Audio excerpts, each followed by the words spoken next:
you're thinking about buying a OneUp component dropper post, I thought I'd do a quick unboxing so you kind of get an idea of what's included inside. This is a 180 millimeter, 30.9 diameter dropper post. They also come in 90, 120, 150, 180, 210, and a giant 240 length dropper post. So inside the box,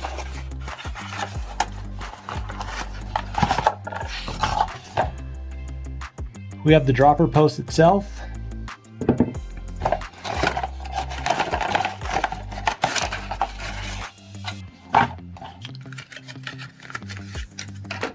Little packaging, and these are little adjusters that you can adjust the travel on the dropper post with some grease, as well as a connector for the actuator here at the bottom. These also do come in different diameters. They have the 30.9, the 31.6, and 34.9. One of the cool things about these OneUp component dropper seat posts is that they're fully serviceable at home. If you've ever dealt with some of the other dropper posts out there and had issues with them, you know you have to send them off to be serviced, and it's kind of a pain. Basically, you just unscrew the top here and you're able to swap out those little spacers, and that actually adjusts how much travel you get out of the seat post. The pins will change it from reducing the travel about 10 to 20 millimeters if you want to swap those out.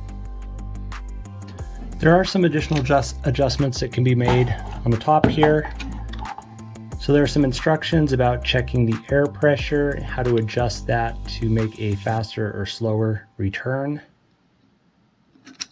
To do that, you've got to open up the top here to access the Schrader valve, and it just has a screw-on cap and can be pumped up with normal bike pump that you can get up to, or a shock pump that you can get up to that 300 or 250 psi.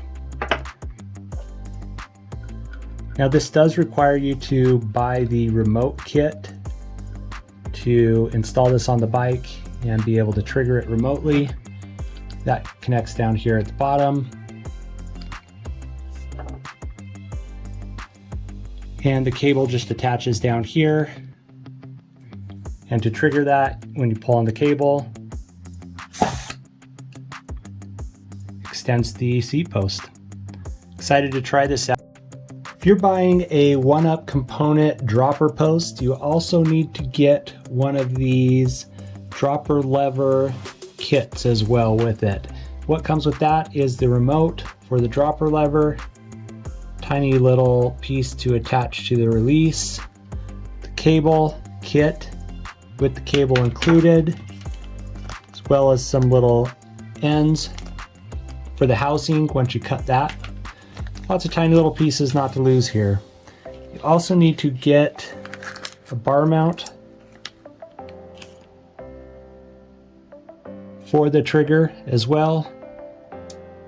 That comes with the screw and a tiny little cable crimp, whatever you want to call it.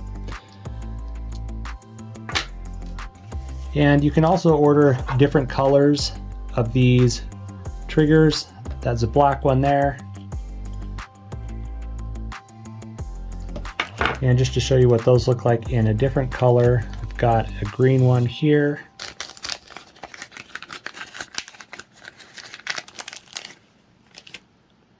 So you can just swap those out. They have a nice grippy feel to them.